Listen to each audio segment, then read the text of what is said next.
আজ ২৭ জানুয়ারি সুপ্রিম কোর্টে ২৬,০০০ চাকরি মামলার হেয়ারিং অবশেষে শেষ হলো। পরবর্তী শুনানি ১০ ফেব্রুয়ারি। তো অনেকেই জানতে চেয়েছেন এই মামলার শুনানির সার অর্থ কী দাঁড়ালো, এক্স্যাক্ট এই মামলার আগামী ভবিষ্যৎ ঠিক কোন জায়গায় দাঁড়িয়ে। তো আজ শুনানিতে যোগ্য শিক্ষকদের প্রতি রেসপন্ডেন্ট লয়াররা সেভাবে কিছু বলেননি, তবে বিকাশ রঞ্জন ভট্টাচার্য মহাশয় তিনি পুরো নিয়োগ প্রক্রিয়ার বিরুদ্ধে পুরোপুরি চ্যালেঞ্জ ছুড়ে দিয়েছেন। রেসপন্ডেন্ট লয়াররা এই সিলেকশন প্রসেসের বিরুদ্ধে প্রশ্ন তুলে পুরো ২৬,০০০-এর প্যানেল বাতিল করার সপক্ষে সওয়াল করেছেন এবং তারা সুস্পষ্ট রি এক্সামের দাবি তুলেছেন। অর্থাৎ তারা বলার চেষ্টা করেছেন যারা অযোগ্য তাদের বিরুদ্ধে তদন্ত হোক, অবশ্যই করে যারা বর্তমানে আপাত দৃষ্টিতে যারা যোগ্য হিসাবে ঘোষিত তাদেরকে রি এক্সাম নেওয়া হোক এবং এই রি এক্সামে যারা পারদর্শী হবেন তাদেরকে শিক্ষক হিসাবে পুনর্বহাল করা হবে। তো তাদের সওয়ালে প্রথম কাউন্সিলিং ও দ্বিতীয় কাউন্সিলিং ভ্যালিড আর বাকিরা এক্সপায়ারি প্যানেলে অন্তর্ভুক্ত হিসাবে ঘোষিত হয় এবং তাদের সওয়ালে এই জিনিসটা উঠে আসে এবং আজকের শুনানিতে পুরো অভিযোগের তীর গেছে এসএসসির দিকে। ওএমআর নষ্ট, OMR manipulation, rank XAMPP, expiry panel, super numerary post তৈরি ইত্যাদির জন্য এসএসসিকে বিদ্ধ করা হয়। তার সাথে নিয়োগ প্রক্রিয়া যে বিভ্রান্তিকর এবং দুর্নীতিযুক্ত সেটাও সওয়ালে উঠে আসে। প্রক্ষান্তরে এই যুক্তিগুলি ছিল প্যানেল বাতিলের সপক্ষে।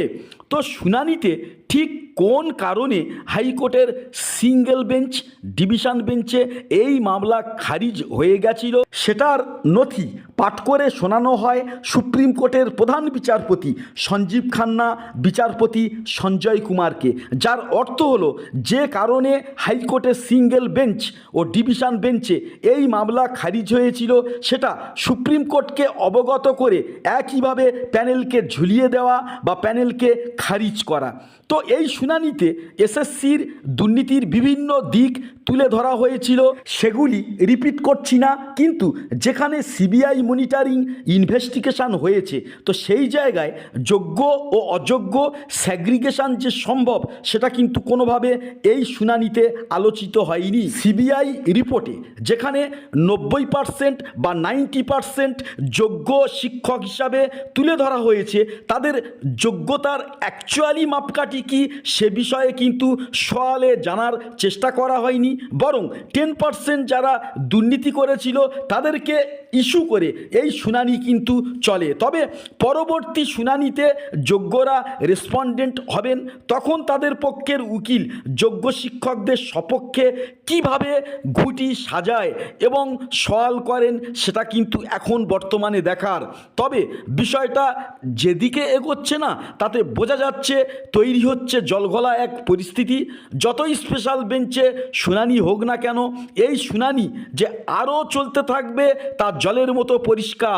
এই শুনানিতে একেবারে স্পষ্ট হয়ে গেল যে পরবর্তী শুনানিতে যদি সিবিআই বলিষ্ঠ ভূমিকা না পালন করে, অর্থাৎ সিবিআই ইতিপূর্বে যে সুপ্রিম কোর্টে এছাড়া অন্যান্য বিচারের সেকশানে যে চার্জশিট পেশ করেছিল এবং যেখানে 90% যোগ্য এবং 10% অযোগ্য শিক্ষক হিসাবে সিবিআই রিপোর্ট পেশ করেছে, সেই জায়গায় থেকে সিবিআই তার বক্তব্যের পরিপ্রেক্ষিতে যদি সওয়াল না করে এবং এসএসসি যদি যোগ্য শিক্ষকদেরকে বাঁচাতে উপযুক্ত প্রমাণ যদি সুপ্রিম কোর্টে পেশ না করে তাহলে কিন্তু যোগ্যদের পৃথকীকরণ অযোগ্য থেকে একেবারেই সম্ভবকর নয়। তো পরবর্তী সুপ্রিম কোর্টের শুনানির বাংলার আক্ষরিক অনুবাদের আপডেট পেতে আমাদের চ্যানেলটি এই মুহূর্তে সাবস্ক্রাইব করে রাখবেন যদি আমাদের চ্যানেলে আপনি নতুন হয়ে থাকেন।